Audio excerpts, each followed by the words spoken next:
기도하심으로 새벽 기도에 시작하겠습니다. 은혜로우신 아버지 하나님 감사합니다. 간밤도 저희들을 지켜주시고 오늘 하루를 우리에게 허락하심을 감사합니다.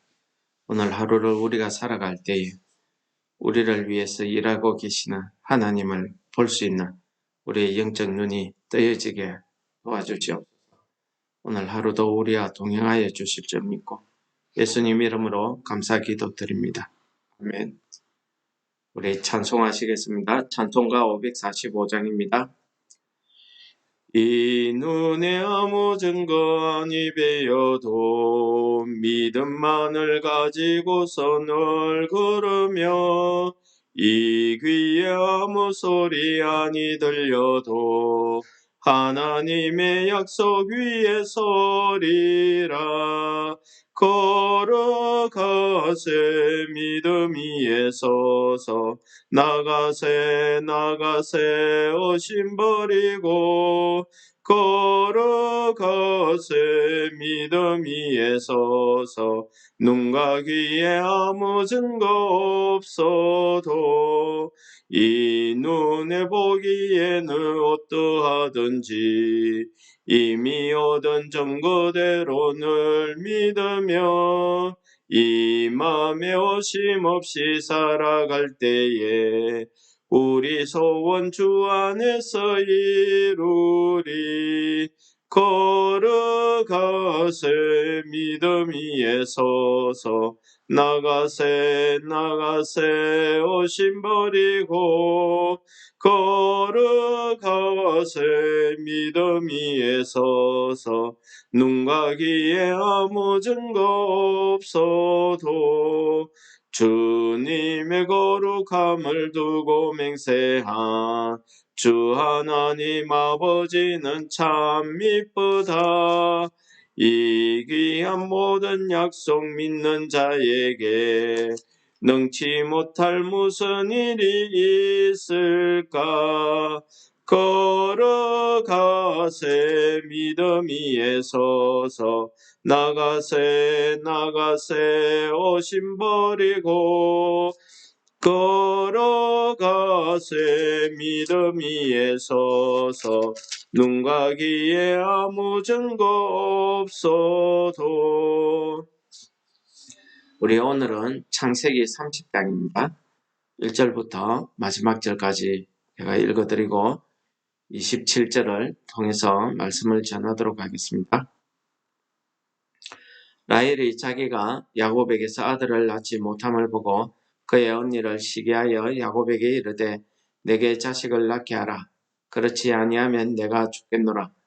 야곱이 라헬에게 성을 내어 이르되 그대를 임신하지 못하게 하시는 이는 하나님이시니 내가 하나님을 대신하겠느냐. 라헬이 이르되 내 여종 빌하에게로 들어가라. 그가 아들을 낳아 내 무릎에 두리니 그러면 나도 그로 말미암아 자식을 얻겠노라 하고 그의 시녀 빌하를 남편에게 아내로 주매 야곱이 그에게로 들어갔더니 빌하가 임신하여 야곱에게 아들을 낳은지라. 라헬이 이르되 하나님이 내 억울함을 푸시려고 내 호소를 들으사 내게 아들을 주셨다 하고 이로 말미암아 그의 이름을 단이라 하였으며 라헬의 시녀 빌하가 다시 임신하여 둘째 아들을 야곱에게 낳으매 라헬이 이르되 내가 언니와 크게 경쟁하여 이겼다 하고 그의 이름을 납달리라 하였더라. 레아가 자기의 출산이 멈춤을 보고 그의 시녀 실바를 데려다가 야곱에게 주어 아내로 삼게 하였더니 레아의 시녀 실바가 야곱에게서 아들을 낳으며 레아가 이르되 복되도다 하고 그의 이름을 가시라 하였으며 레아의 시녀 실바가 둘째 아들을 야곱에게 낳으며 레아가 이르되 기쁘도다 모든 딸이여 나를 기쁜 자라 하리로다 하고 그의 이름을 아셀이라 하였더라. 밀 거둘 때 르우벤이 나가서 들에서 합 한 채를 얻어 그의 어머니 레아에게 드렸다. 라헬이 레아에게 이르되 언니의 아들의 합 한 채를 청구하노라. 레아가 그에게 이르되 내가 내 남편을 빼앗은 것이 작은 일이냐. 그런데 내가 내 아들의 합 한 채도 빼앗고자 하느냐. 라헬이 이르되 그러면 언니의 아들의 합한 채 대신 오늘 밤 내 남편이 언니와 동침하리라 하니라. 저물 때에 야곱이 들에서 돌아오매 레아가 나와서 그를 영접하여 이르되 내게로 들어오라. 내가 내 아들의 합한 채로 당신을 샀노라. 그 밤에 야곱이 그와 동침하였더라. 하나님이 레아의 소원을 들으셨으므로 그가 임신하여 다섯째 아들을 야곱에게 낳은지라.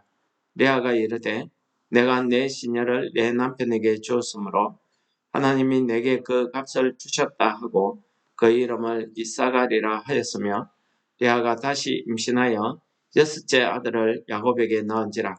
레아가 이르되 하나님이 내게 고한 선물을 주셨도다. 내가 남편에게 여섯 아들을 낳았으니 이제는 그가 나와 함께 살리라 하고 그의 이름을 스불론이라 하였으며 그 후에 그가 딸을 낳고 그 이름을 디나라 하였더라. 하나님이 라헬을 생각하신지라.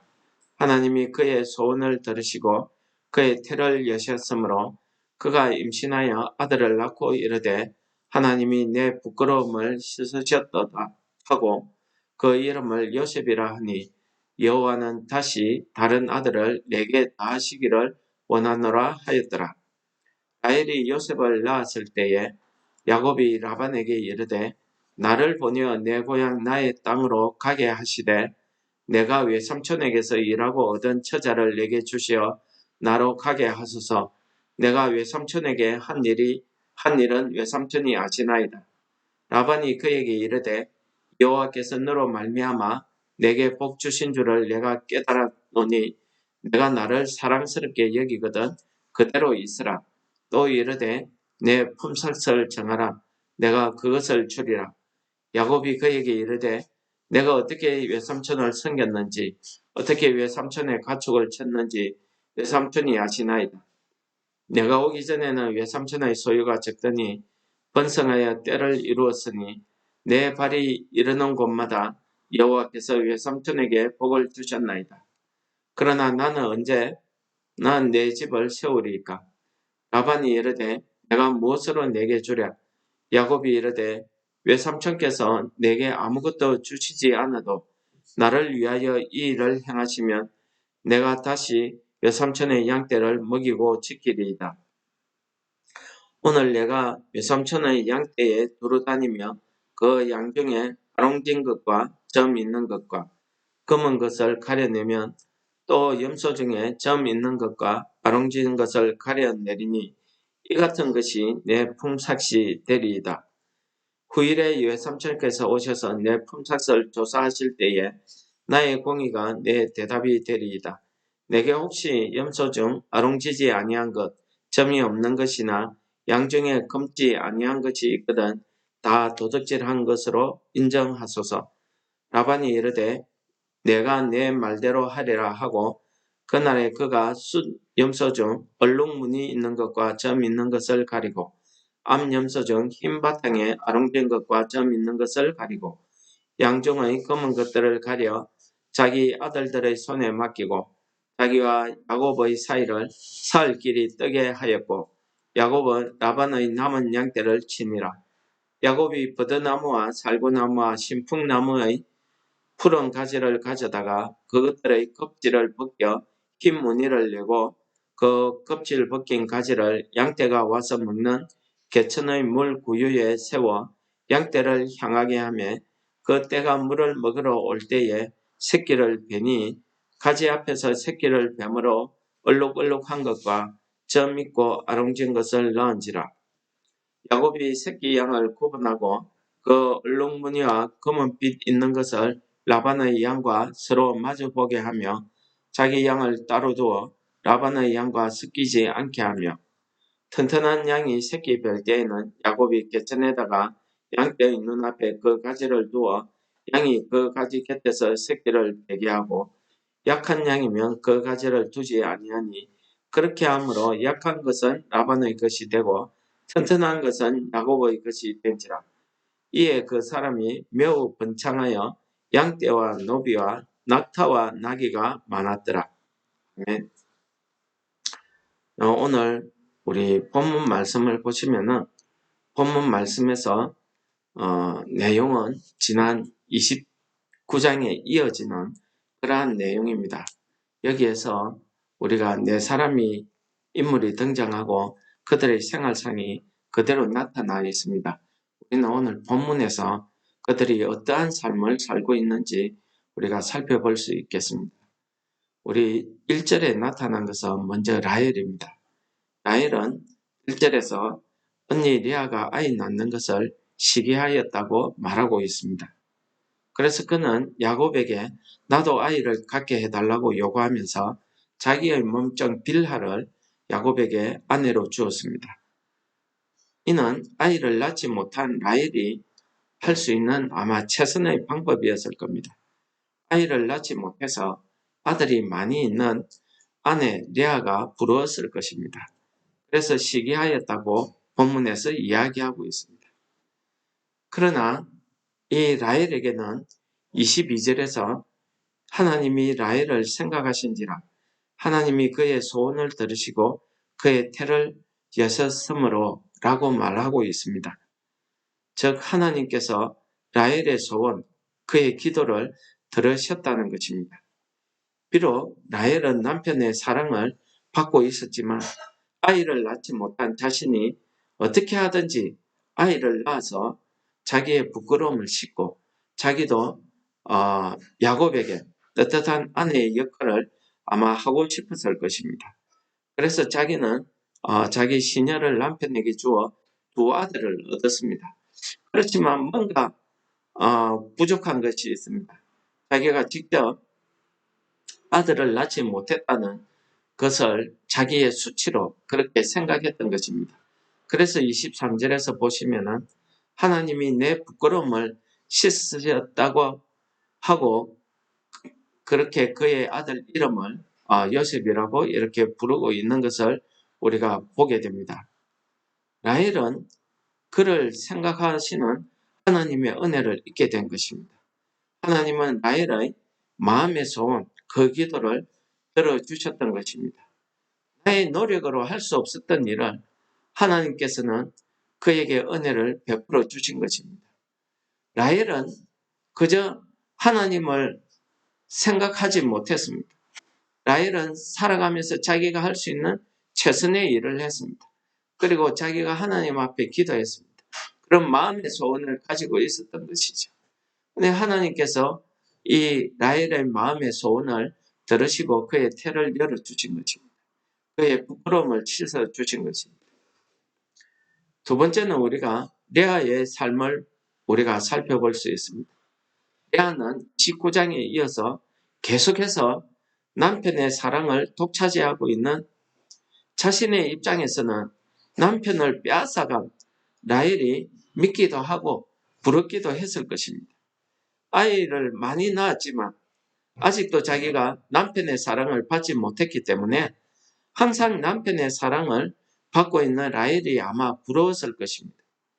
그러나 하나님께서는 그에게 은혜를 베풀었습니다. 그에게 많은 아들을 낳게 해주셨습니다.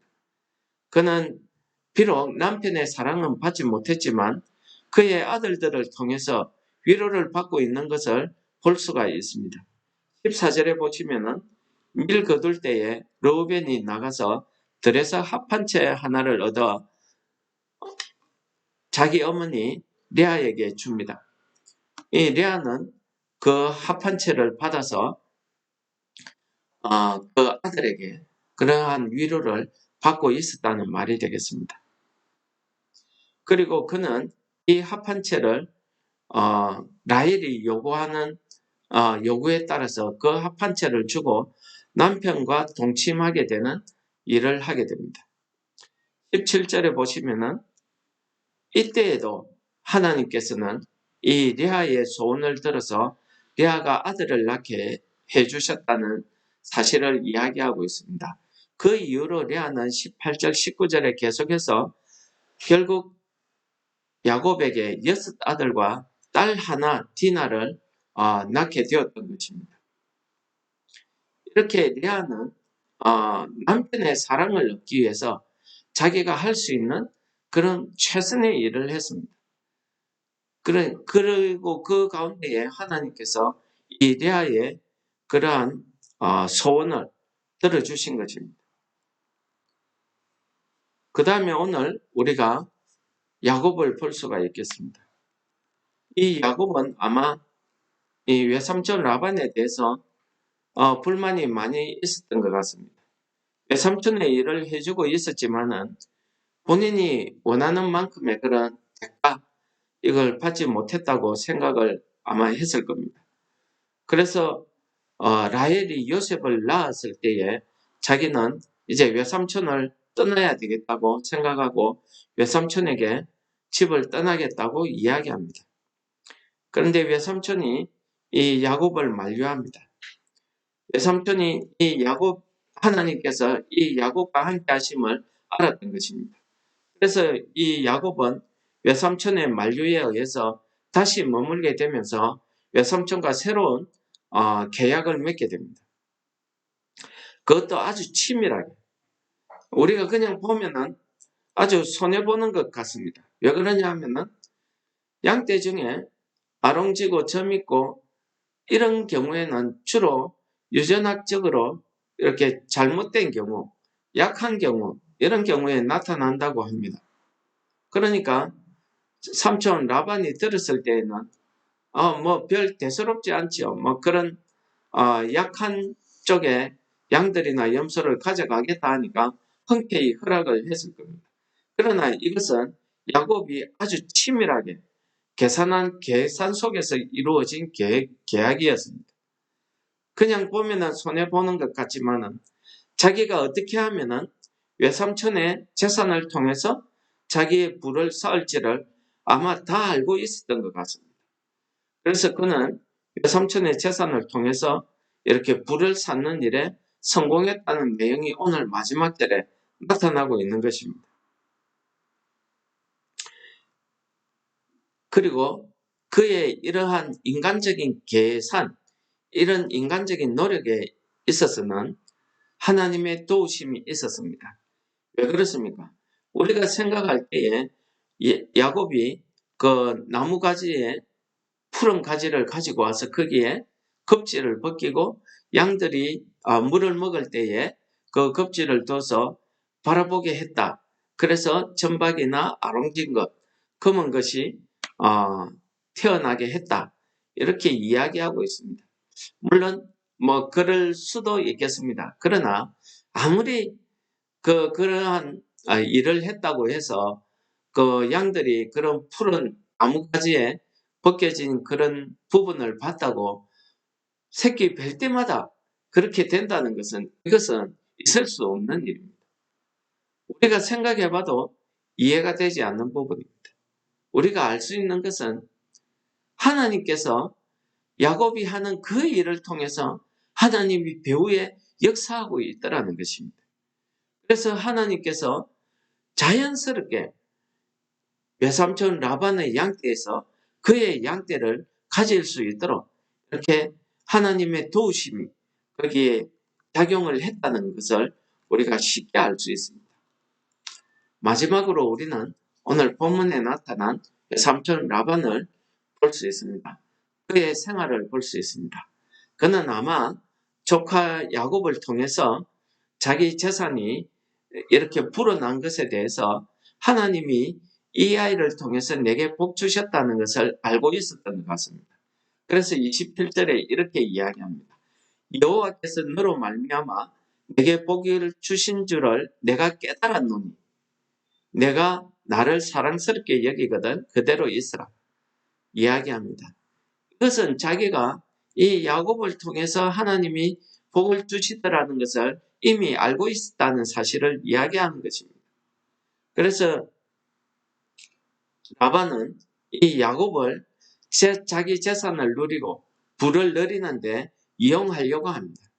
그래서 야곱이 떠나겠다고 하니까 적극 야곱을 만류하는 모습을 우리가 볼 수 있습니다. 야곱을 데리고 있으면 재산이 늘어날 것이라고 자기가 생각했던 겁니다. 어쨌든 야곱의 장래, 야곱의 미래, 그의 딸들의 미래 이런 것은 그의 안중에 아마 없었던 것 같습니다. 다만 이는 야곱을 통해서 자기의 재산을 누리는 데에만 생각을 했던 것 같습니다. 그러나 하나님께서는 배후에서 역사하셨습니다. 이 라반의 재산을 야곱에게 주시는 그 일을 하고 계셨던 것입니다. 오늘 본문에는 이렇게 네 사람이 각자의 자신의 입장과 자신의 삶들을 이렇게 이야기하는 것을 우리가 본문에서 잘 바라볼 수가 있겠습니다. 이들은 다른 사람의 입장은 생각지 않았습니다. 오히려 다른 사람을 이용하려고 했습니다. 그래서 그들 사이에는 보이지 않는 미움, 보이지 않는 경쟁심, 이런 것들이 있었습니다. 그런데 오늘 우리가 본문을 통해서 우리가 이들의 삶을 산 가운데 역사하시는, 배후에서 역사하시는 하나님의 역사하심을 우리가 바라볼 수 있겠습니다.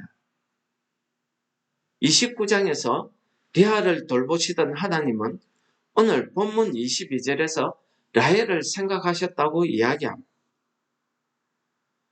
이스라엘의 구원의 역사를 레아를 통해서 낳은 아들들과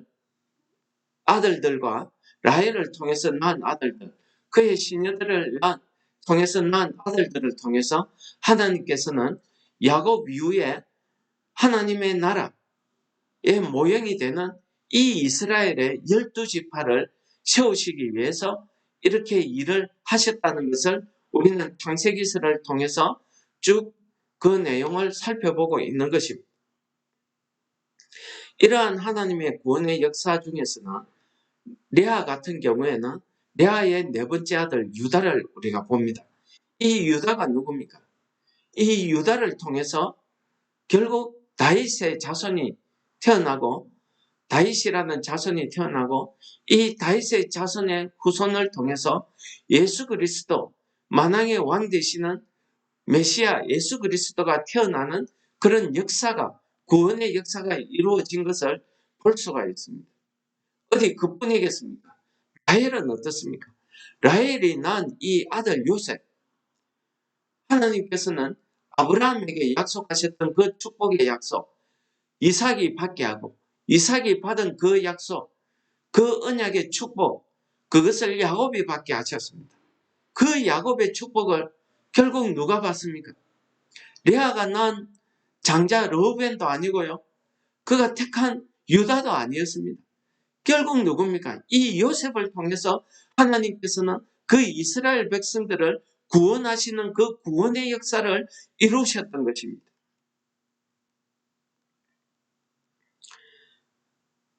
라반은 야곱 덕분에 거부가 되었습니다. 그래서 그는 야곱을 놓아주기 싫어하는 그 모습을 볼 수 있습니다. 라반은 평생 야곱과 같이 있으면 이 복이 계속될 줄을 알고 있었습니다.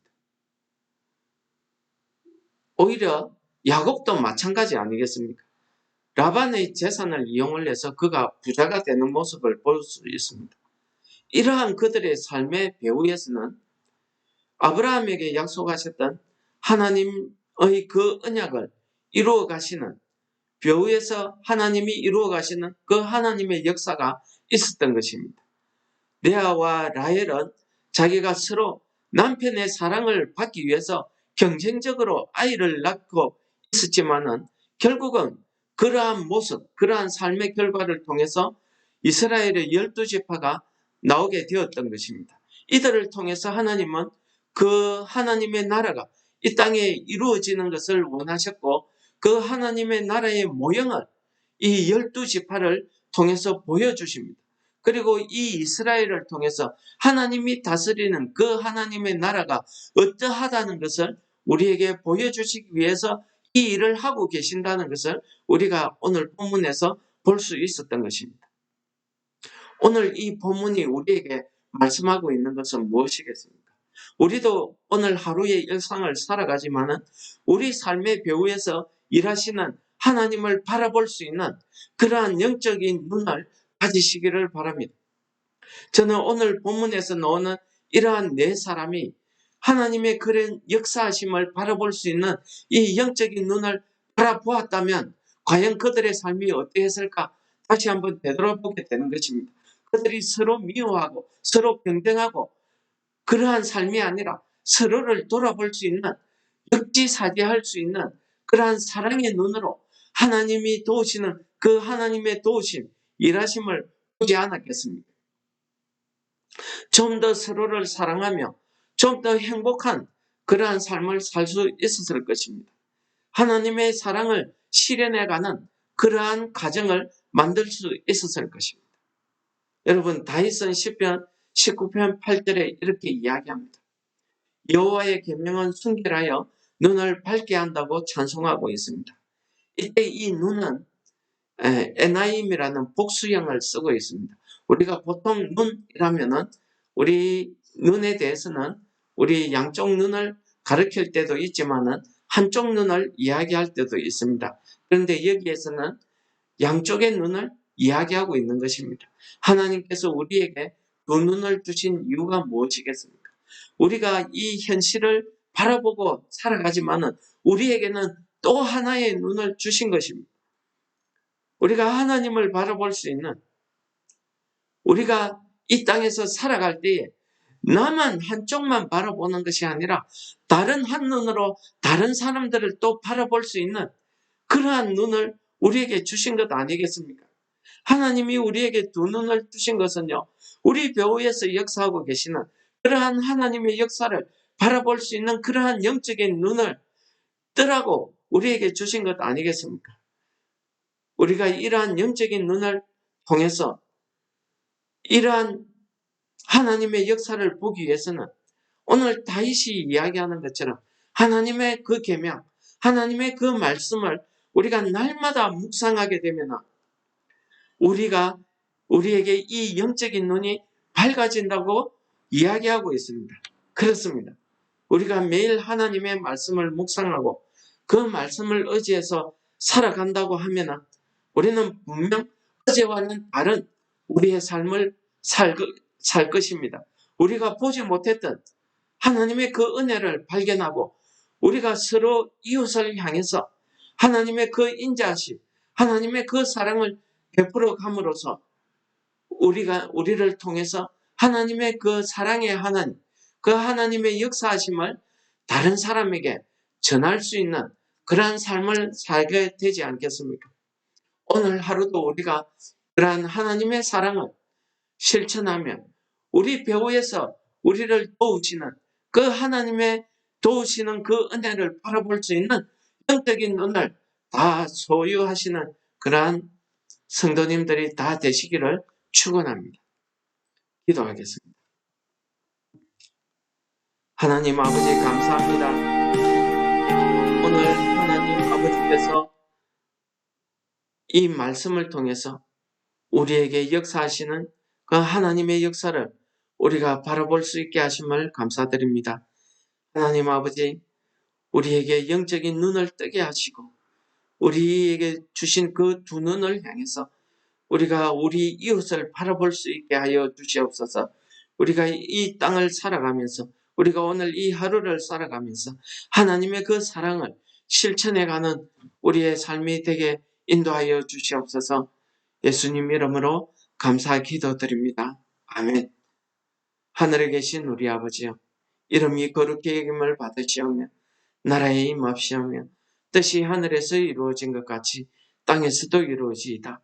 오늘날 우리에게 일용할 양식을 주옵시고 우리가 우리에게 죄 지은 자를 사하여 주실 것 같이 우리 죄를 사하여 주시옵고 우리를 시험에 들게 하지 마시옵고 다만 악에서 구하시옵소서. 대개 나라와 근세와 영광이 아버지께 영원히 사옵나이다. 아멘.